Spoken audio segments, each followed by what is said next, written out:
अगर हम बात करते हैं फ्रीलांसिंग की, तो हमारे पास एक बहुत कॉमन टास्क आती है माइक्रोसॉफ्ट वर्ड के अंदर कि इसके अंदर फ़लानी चीज़ को रिप्लेस कर दें। तो उसका हमने टूल बिल्कुल बड़े अच्छे तरीके से माइक्रोसॉफ्ट एक्सेल में देखा था, जो कि है फाइंड एंड रिप्लेस का। आज हम देखेंगे माइक्रोसॉफ्ट वर्ड में कि फाइंड एंड रिप्लेस किस तरह से काम करता है। आइए चलते हैं।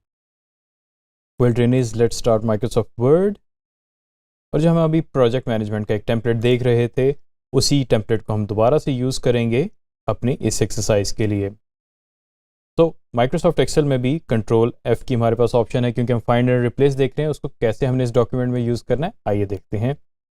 कंट्रोल F मैंने दबाया तो आप नोट करेंगे कि यहाँ पे मेरे पास नेविगेशन की पेन ओपन होगी, जहाँ पे मैं वर्ड्स को सर्च कर सकता हूँ। ये वही पेन है जहाँ पे आपकी हेडिंग्स और पेजेस शो हो रहे थे। इस डॉक्यूमेंट के अंदर एक कॉमन वर्ड है, वो है प्रोजेक्ट। आपको अक्सर फ्रीलांसिंग में ऐसे ही टास्क आते हैं कि इस डॉक्यूमेंट के अंदर फलाने वर्ड को फलाने के साथ रिप्लेस कर दें, या ये लाइन जो है ये चेंज कर दें। ये बहुत कॉमन टास्क हैं जो कि आपको फाइंड एंड रिप्लेस के ज़रिए बहुत आसानी से हल कर सकते हैं। यहाँ पे मैं नेविगेशन में आया, यहाँ पे मैंने प्रोजेक्ट लिखा। अब आप नोटिस करेंगे कि मेरे पास उसने एक लिस्ट दे दी है कि प्रोजेक्ट वर्ड कहाँ पे यूज़ हुआ है, और ये काफ़ी ज़्यादा, उसने कहा 75 टाइम्स यूज़ हुआ है। अगर हम यहाँ पे ऊपर देखें इसकी रिबन में, तो हमारे पास एक एडिटिंग का आप देख रहे होंगे मैग्नीफाइंग ग्लास बना हुआ है। इस पर हम क्लिक करें तो फाइंड तो हमने कर लिया, अब है रिप्लेस की बारी। अब इसको हम रिप्लेस पे क्लिक करते हैं। कंट्रोल H की वही शॉर्टकट की है जो माइक्रोसॉफ्ट एक्सेल में थी एग्जैक्टली। अब प्रोजेक्ट का वर्ड हमें पता चल गया 75 टाइम्स लिखा हुआ है, तो इसको हम रिप्लेस कर देते हैं digiskills.pk से। अब इसमें हमारे पास दो ऑप्शंस हैं, एग्जैक्टली जैसे हम माइक्रोसॉफ्ट एक्सेल में कर रहे थे, फाइंड नेक्स्ट, रिप्लेस। इसी तरह हम जो है रिप्लेस कर सकते हैं, और एंड में आके हमारे पास जब हमें कंफर्म हो गया, हम रिप्लेस ऑल कर सकते हैं। उसने कहा क्योंकि दो हमने मैनुअल की थी, टोटल 75 एंट्रीज थी, अब उसने 73 को रिप्लेस कर दिया है। अब सर्च करते हैं प्रोजेक्ट को, रिजल्ट 0, उसको प्रोजेक्ट नहीं मिला। इसको अब हम सर्च करते हैं digiskills.pk। अब देखते हैं हमारे पास कितने रिजल्ट आए। एग्जैक्टली 75 रिजल्ट्स आ गए हैं, क्योंकि हमने 75 प्रोजेक्ट्स के वर्ड को 75 टाइम्स जो है रिप्लेस कर दिया।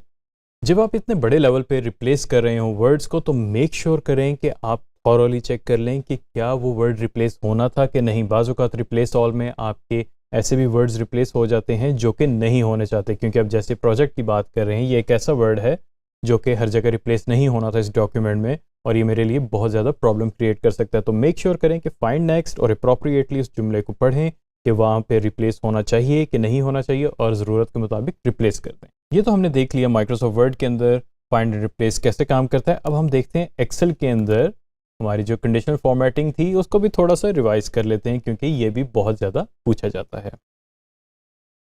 मैंने जो है इन्वेंट्री की ही फाइल को दोबारा ओपन कर दिया है। अब इसके अंदर हम कुछ मॉडिफिकेशंस करेंगे।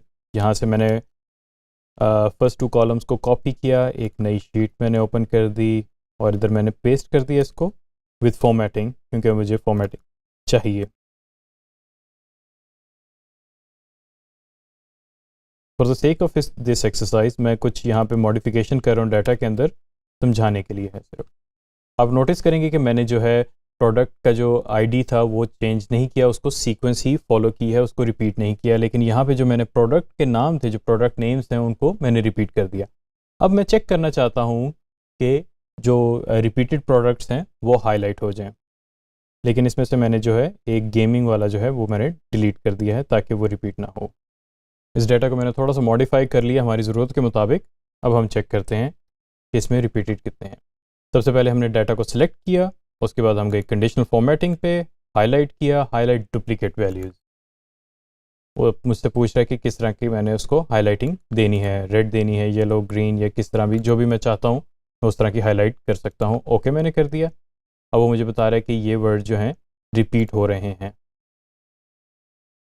लेकिन इसमें एक वर्ड आप देखेंगे गेमिंग डेस्क, जो कि उसने हाईलाइट नहीं किया। इसका मतलब है कि ये रिपीट नहीं हो रहा, उसके अलावा सारे रिपीटेड हैं। उसके अलावा अब ये क्योंकि रिपीट हो चुके हुए हैं, अब हमें इनमें से डुप्लीकेट रिमूव करने हैं। एक तो तरीका ये है कि ये क्योंकि थोड़े से लिखे, ये शायद हम मैनुअली भी इनको फाइंड करके रिमूव कर सकें। लेकिन इन केस अगर ये बहुत ज़्यादा हैं, जैसे आपकी लाइक थाउजेंड्स ऑफ रोज़ हैं, फिर क्या करेंगे? बड़ा ही सिंपल तरीका है।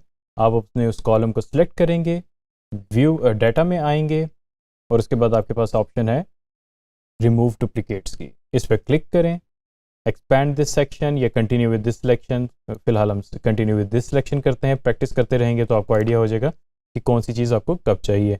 और प्रोडक्ट नेम्स का हमने कॉलम क्योंकि सिलेक्ट किया था, ओके कर दीजिए। और उसने बता दिया कि 90 duplicates were found, 46 unique value remain.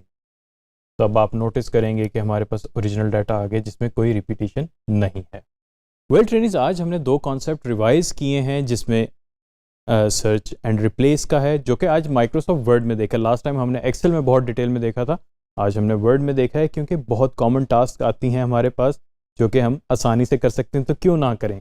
तो फाइंड एंड रिप्लेस उनमें एक बहुत उम्दा टूल है जो कि आपको फ़ायदा देता है डॉक्यूमेंट के अंदर मॉडिफिकेशंस के लिए।